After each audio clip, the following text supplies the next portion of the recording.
Hello and welcome, Reds, to Anfield Index. Welcome to the latest Anfield Index Pro Plus special. It's an opposition fan preview as well, Reds, and we're going to get the expert insight from Joe and the lads over from the Turfcast as well, the Burnley perspective. I'm looking forward to this game this weekend. It's going to be an extremely difficult encounter. Every single game is going to be this season as well, not taking any 3 points or potential 3 points for granted. Well, firstly, we'll just shout out the sponsor, obviously, of today's show, obviously, Match Bingo.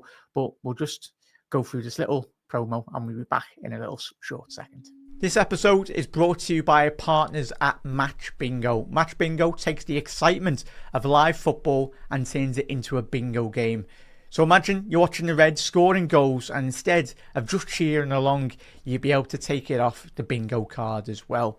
With 15 big match events, from the corners to free kicks to goals scored, and within certain minutes, every moment could bring you closer to the winning jackpot. Each team has 6 dots to mark off, plus 3 neutral, and the card updates as the match does unfold. It's football, but even more fun. This week, we're watching Liverpool against Burnley at Turf Moor, and yes, you can play along this week. Click the link in the description, scan the QR code, and join us and play along on Match Bingo. But also, we've got an offer for you this week as well, and throughout the next 1 weeks. If you use the promo code INDEX on checkout, you can get a 200% deposit bonus. So with a £5 deposit, you can get a further £10 to play along with, so that'd be £15 in total. But remember, you must use code INDEX on checkout. 18 plus only. Gamble responsibly. Visit gambleaware.org. You can check out the app alongside that as well to create your account and join in from the next match this week.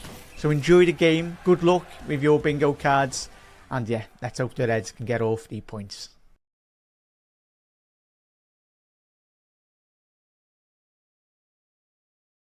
There we go, Reds. So there you have it. Make sure you do check out. All the links are in the description as well. Obviously, you've got the app on the iOS and obviously Google, whatever phone you've got anyway. So code index as well to get you the little discount, as I said there. But waste no time, Joe. Thank you very much for taking the time out, bud, to come on. How are we?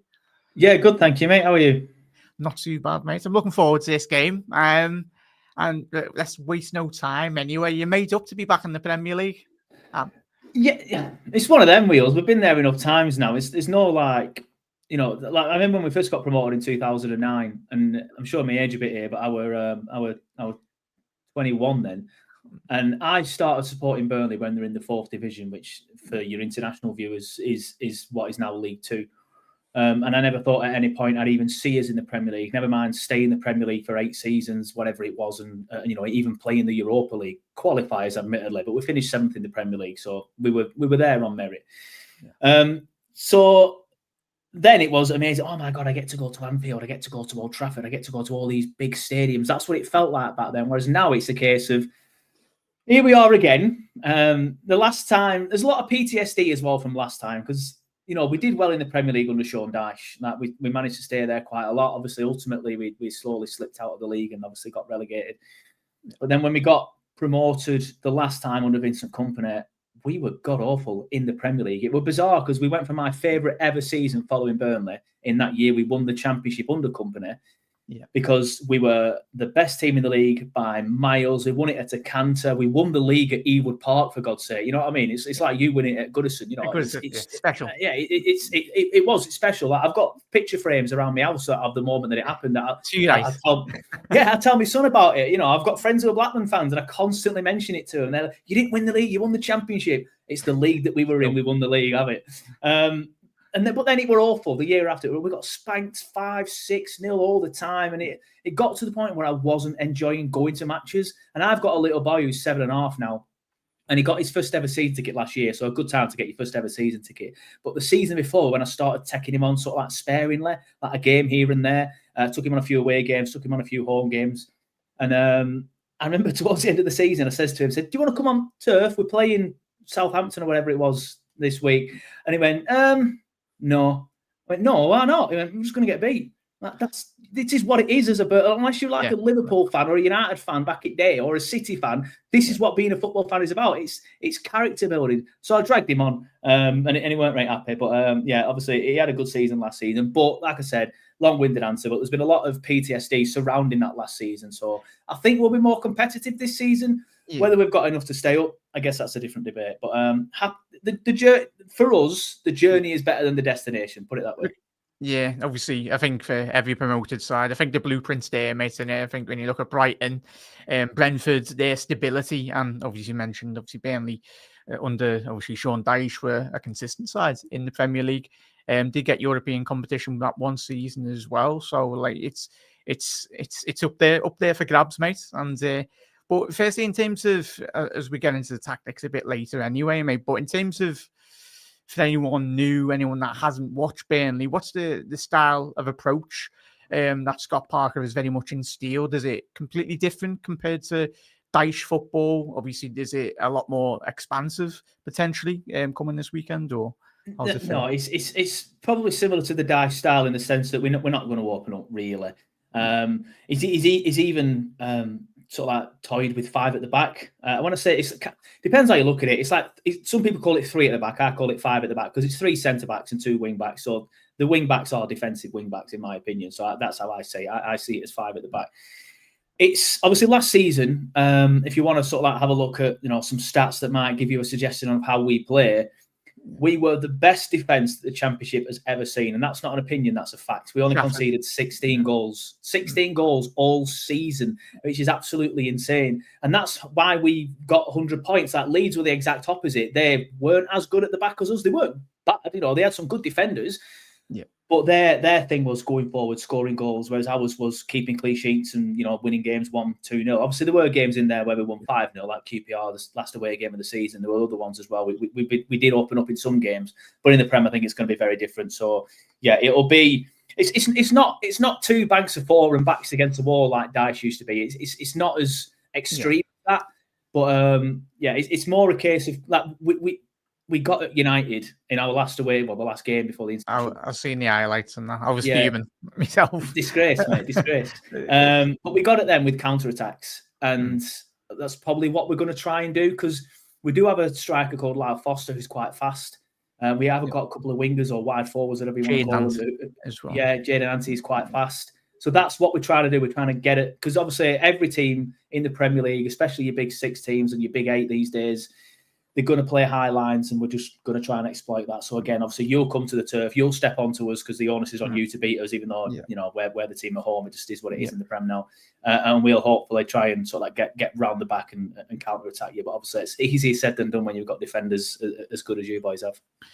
Yeah, well, as you've probably already seen, the Bournemouth game, the first on the Friday night, and I'm not one of these Liverpool fans really. I'm confident, obviously we've made all these signings, mate, but as we found out last year, obviously off the back of the international break last season, we played Forest at home and we did succumb to a low block and we were frustrated on that day. And then Arne Slot spent the next 6 months in press conferences annoyed about that game as well. So, yeah, in terms of like the key danger men, I think you kind of touched on, obviously, Jadon Anthony, the new signing, it was like 10 million, wasn't it, from obviously Bournemouth.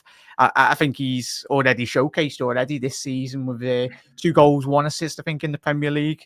If I'm right, you can correct me on that if I'm wrong, mate. Anyway, but he's been one of your biggest threats. But in terms of the Liverpool fans out there, who do Liverpool need to analyse really and just keep an eye on really coming into this weekend for you? Yeah, danger men probably are your likes of Lyle Foster. Jadon Anthony's a weird one. Don't get me wrong, I like him, and I'm one of the ones that sticks up for him on Twitter. But the modern Burnley fan, for some reason, doesn't seem to like him. There's a lot of fans that every time they put that starting lineup, this is who I play this weekend. Jadon Anthony's never in it, and I don't really get it. He was our most creative player last season. He's got the most assists, created the most chances. He started this season very well. Don't get me wrong, I had reservations about him because we got him on loan last season with an obligation. That tends to be one of the ways how teams get around PSR these days. They just kick the can down the road, essentially, like bring them in, but we'll buy them officially in a year. So when we had the obligation, I do remember thinking, he's good at the Championship, but is he going to do it in the Prem? make that adaptation. I do sometimes think he's quite lightweight for the Prem, but he started the season very, very well, and he's quite fast, and he plays very, very well. He's done a good job so far. So Jadon Anthony and Lyle Foster are two sort of like attacking players. We do have a guy called. We've just signed him. His last name's I don't know how I'm going to pronounce it now. It's Majebri. Is it Majebri or Larson? No, that's Hannibal. We'll get onto Hannibal. I'm sure you guys will hate him, obviously, with the United connections. But he's not played much. It's like called Tuna, Luam Taku. As Burnley fans, we can't pronounce anything, so we've just decided it's called Tuna. It's probably wrong. Like Maxime Esteve, for example, we just call him Steve. Like that, we've just dubbed him Steve, and that's it because his name is Steve. So Steve. I don't know if you've seen any of my watch-alongs, Joe, but regulars will know I'm like the Paul Mason of Anfield Index. Yeah, mate, I'm exactly the same. Don't worry about it. Do not worry about it. I'm exactly the same. I don't think he'll start, but I would like him to, if I'm honest with you. Tuna. We've been playing Jakob Bruun-Larsen on the right-hand side, and he's not really done that well yet. I like him. He was with us the last time we were in the Premier League, and incidentally, it was our highest goal scorer last time in the Premier League, but that wasn't difficult. We were awful. But he started the season quite slowly. I maybe would put Tuna in ahead of JBL, but we'll see. If Tuna plays, he might look a little bit dangerous. I'm not sure. But some of the players that I'd be looking out for is Josh Cullen. He's kind of like a number 6. You've got Leslie Ugochukwu. Again, I've butchered that. We just call him Big Les. Easier. We brought him in from Chelsea. He looks really, really good alongside Cullen, and I think that's why Cullen started the season so well, because he's playing against somebody who's doing all the dirty work. Yeah. And we've just signed. What's he called now? Kyle Walker as well. I mean, Kyle Walker. Yeah, he's good. We'll just sign that lad from Benfica, Luis Florentino. I can't remember, the name escapes me. And he hasn't played yet, but I know he's a very, very good player, and I think he is one of, if not the best signing by promoted side this summer. A lot of people will look at Granit Xhaka, and I completely get that. But Josh Cullen and Big Les bullied Granit Xhaka at the Turf only 2-3 weeks ago. And this guy comes in with a massive pedigree. Liverpool were actually looking at him like 2-3 seasons ago and were quoted around 100 million quid. I'm not sure what's happened for him to end up at Burnley. Maybe injuries, maybe a dip in form, I'm not sure. But I'm looking forward to seeing him. Whether he comes in straight away, that's something else. But there's a few players there, but the attacking players that you want to be looking out for is what people normally want with an answer like this is your Lyle Fosters and your Jadon Anthony's. Yeah, I'm intrigued to see Kyle Walker as well, and the lad that you mentioned from Benfica. Yeah, it's don't know a lot about him, but I had a little look at the data a couple of seasons ago. It could be just one of them, and you get an opportunity in the Premier League, and certain players, as we've seen in players at Man United, they leave the football club and you get better. Salah at Chelsea as well. Sometimes it just doesn't work out with certain teams and certain players as well, mate. But I think in terms of, as you mentioned, a little bit of a style of play as well, mate. How, if you were Arne Slot, how would you go about disrupting the Burnley system, really, from your point of view? Probably step onto us, pass it around, make sure you're moving us around, because we do tend to not necessarily a low block as such. Like I said, it's not as extreme as that, but we do tend to settle into sort of like your banks of 4 and 5 or whatever.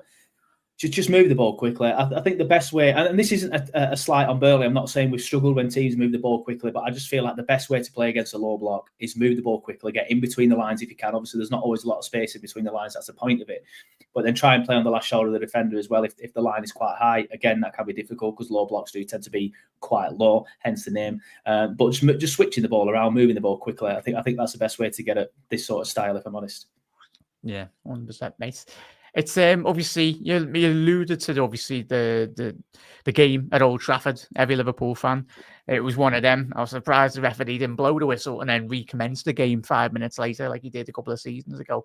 Obviously, Bruno Fernandes penalty. There was all chance you were going to get that anyway, mate. But how have you gauged your start of the season, really, mate? I know you alluded to at the top of the show. Obviously, how would you? Survival is the priority for all of you, every Burnley fan. But have you gauged your start? Is it better than you expected, or obviously signs of improvement for you going forward? Probably about where I expected us to be. Maybe a little bit better. If I look at the because the Tottenham game, we did lose it relatively comfortably. But there was moments in that game where I was looking at it thinking, these are positive signs. This is good. We're playing well. A couple of defensive errors. But overall, I came away from that game thinking we might have enough. Then we were by far and away better than Sunderland. I think the first half was tight against Sunderland, but Burnley were just about the better side. And in the second half, we were dominance extreme, but we were by far and away the better side. And this is a team that's meant to be down there with us, a team that's spent, 250 million quid, a lot of money, a set of fans that have suddenly become very arrogant. And we absolutely bossed them off the park. We were so much better than them in that second half. Yeah. Man United, I know they're not the force they once were, but you would expect them to be beating Burnley relatively comfortably at Old Trafford. We upset them. We scored 2 goals. If it wasn't for the dodgy ref, we probably would have got a draw. Look, I don't get me wrong, at the time, and I don't want to go into it too much. Obviously, this is not a Man United channel. It's anything but a Man United channel. But I look back at that penalty, and I do look back at it now. I try to be very unbiased, very. I'm sure there's a word for that. Neutral. But I try to take take my claret tinted glasses off and look at it. Don't get me wrong. When he went down that moment, I was shouting and screaming. I was fuming. I was like calling him cheats and all this stuff. And then when Fernandez is taking the penalty, I'm shouting, "Miss it, you rat bastard!" and all this. Like I'm fuming. But I watch it back later on, and I'm like, he's pulling his shirt there. Why is he pulling his shirt? But the rule states, if a player is having his shirt pulled from outside the box, then falls in the box and he falls, it's a penalty. Even though the contact started outside the box, it's different with other types of fouls, but for some reason, shirt pulls, that is the rule. But to me, that rule glorifies cheating, because I think it was Ahmad who went down. I can't remember exactly who it was. I can't remember. I think it was Ahmad, yeah. Yeah, but the player that it was, he's getting his shirt pulled outside the box, and he's looking down. He's looking down. As soon as his foot steps in the box, falls forward. He's having his shirt pulled. If you're having your shirt pulled, physics would say you'd fall backwards. So he's throwing himself to the ground. So that's why the referee originally waved it off. But then when he goes and looks at VAR and the rules state this, and that's why VAR is killing the game. But that wasn't the main issue for me. The main issue was the Lyle Foster offside, because he was offside according to the screen. Where's my camera? That part of his arm. Yeah, you can't score if he goes like that and puts it in the net with that part of his arm. It's disallowed. So how is that? But then that stupid show, that ref watch, that Dermot Gallagher come out afterwards and says, "Oh, that's the wrong image. There's another image that shows him actually offside." Show us the image then. We've still not seen that image. As a fan of a smaller club, it frustrates the life out of me. Like, I'm not going to get into the debate of it or everything like that, but I know for a fact there'll be another dodgy decision this weekend that will go in Liverpool's. It always seems to be the bigger clubs will get it, and I'm adamant that it's just a way of them manipulating it how they want to do it. Like, there is no way Lyle Foster was offside, and if he was, show me the image of him being off. If there was image of his foot being offside, I'd be like, yeah, fair enough. But the only image they've released is his arm, and he can't score with his arm. And the other one probably is a penalty, but that rule glorifies cheating. So players like Man United players are always going to take advantage of it. Yeah, I don't know if you've seen it was a season before last, our Tottenham game, Diaz's goal disallowed, and then they just forgot to show the replays.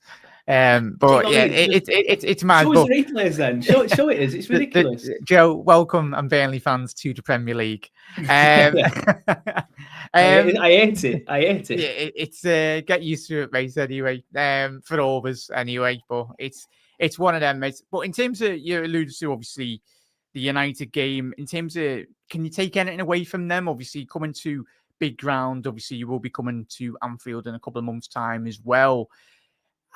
It's just all about learning that experience back in, obviously, for a lot of those certain sections of those Burnley players as well.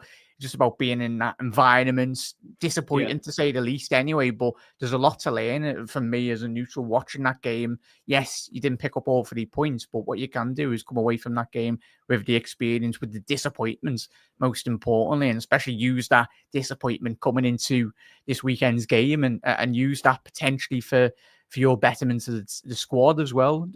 For you, how do you gauge that, mate? Yeah, no, I do think there's a lot of positives to take from that game as well. Like I said, we upset United. Yeah, it's not like going to Anfield and scoring 2 goals anymore. Like, obviously, like, United have fallen so far. What did they finish last season? 15th, 14th, something like that. I can't remember.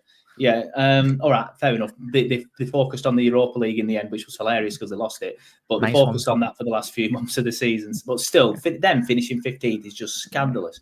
So look, they're not the force of old, but to still go there in front of 75,000 fans, upset them to a certain extent, and then obviously to be screwed out of it. I know I've said it probably is a penalty, but I still think that rule is ridiculous. But the VAR offside call is ludicrous in my opinion.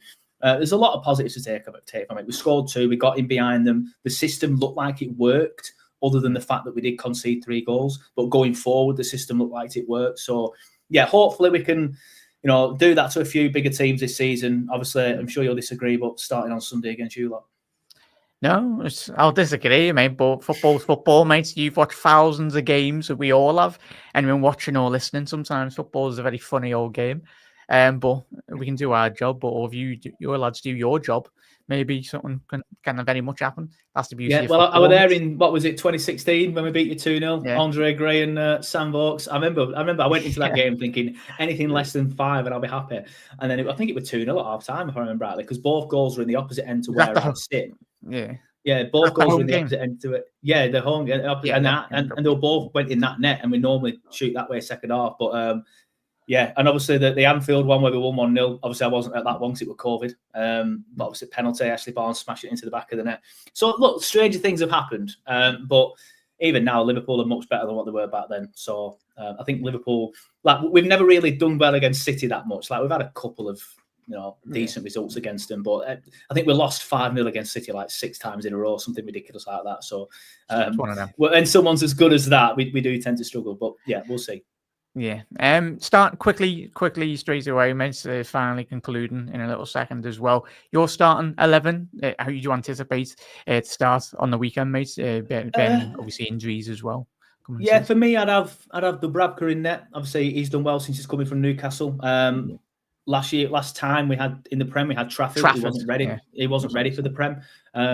Probably just about is now, but obviously gone to City and will now, and made a couple of mistakes actually, and will now be behind Donnarumma on the bench, interestingly. So I like Dubravka. He's got a lot of experience and he started life well. Left back will be Hartman. We signed him in the summer. He started life very, very well. It reminds me of kind of like an Ian Martson type of player who we had a couple of seasons ago under Vincent Kompany in the Championship. He gets forward, defends well. I think he might go 5 at the back against you boys. So we'll see how he does this. I'm thinking it will be Ekdal, Steve, and probably Worrell at centre back, and then Kyle Walker at right wing back. Maybe even Kyle Walker at centre back, and then somebody like Oliver Son or Connor Roberts will be my choice if he's fit, because he has had a bit of an injury recently at the right wing back position. So there's probably a little bit to tinker with there.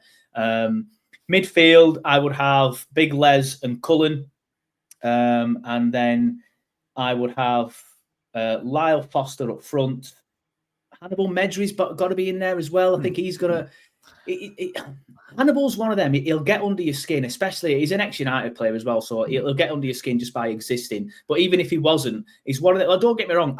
He played against Burnley twice when I was there, and I hated him. It was getting under my skin. He played for United once at the Turf, and he played for Birmingham once at the Turf, and he was getting well under... He's one of them players that you look at him on your side. Andy, I think we've got Andy Dobbo. I think he's... kind of like that. Yeah. You need those type of players, though, mate. You can't be a pushover. Yeah, that's Ashley Barnes was that player for us, but he's knocking on. I say he's knocking on. I think he's 2 years younger than me, but he's knocking on for a footballer. Yeah. And then I can't remember where I'm at now with that. Jadon Anthony on the left, JBL on the right, and then Foster up front. Is that 11 or is that 12? I can't remember how many I've picked, but it'd be something like that. It'd be something like that. Yeah. And then finally, expectations off the back of this result as well. How do you anticipate this season going for Burnley? Yeah, look, I've predicted us to go down, if I'm honest. But from what I've seen so far from us, I think we have a fighting chance, which I didn't think we did at the start of the season. But since then, we've signed more players. We've built a better squad than what we had, at the time when we played Tottenham at the start of the first game of the season. We brought in some good players. Big Les looks decent. Cullen started the season very, very well. Florentino from Benfica, I should have really looked his name up before this. I've not seen him play yet in a Burnley shirt. I've seen him play for Benfica, but I think he's a good signing as well. And I've seen Leeds, and I've seen the disastrous window that they've had. I think we're a little bit ahead of them, if I'm honest with you. We've just bossed Sunderland. All right, Sunderland might have 6 points now, but Sunderland have played West Ham, Burnley, and Brentford, and they've got 6 points from that. We've played Tottenham, Sunderland, and Man United. Liverpool. So, and now we've got yourselves, Forest, so at least out the way. City and Villa. They're out the way, but we needed them 3 points against Sunderland, else it could have been mid-October before we even had a point. Yeah. So I think we're probably level with Sunderland at the minute. I've not seen enough of them. I know we bossed them at the Turf, but they've got 2 good results and played well in them. Wolves look poor. I'm looking forward to hopefully Wolves occupying one of them spots, them relegation spots. Forest, I know they're a good side, Forest, but they've just ridiculously got rid of Nuno. Ange Ball.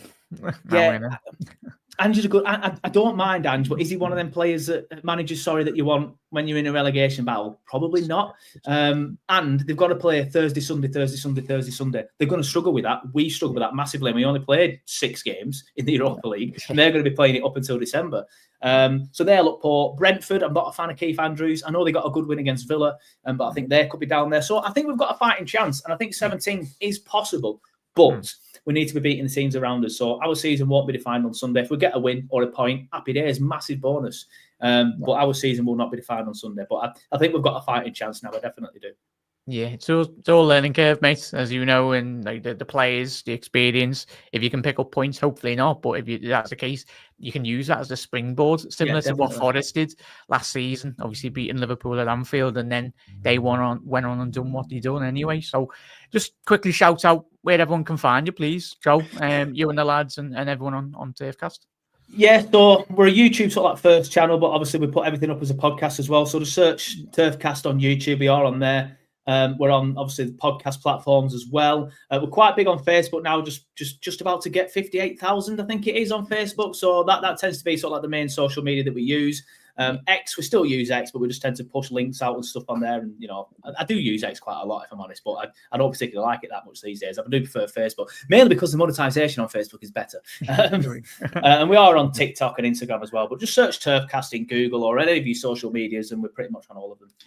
So, Joe, thank you. Good luck this weekend, and good luck for the coming season inbound as well for you and all the Clarets. But Eds, that's it. A quick Anfield Index preview, opposition fan preview as well. If you are new to Anfield Index, make sure you hit that subscribe button down below. Plenty of shows already over the last day or so, but as they build up into, obviously, I'll be having the watch long as well this week, so tune into that. But Reds, get involved. Head over to the Turfcast as well with Joe and the lads and everyone over there. And you never walk alone, Reds, and nice one for tuning in. Look after yourselves.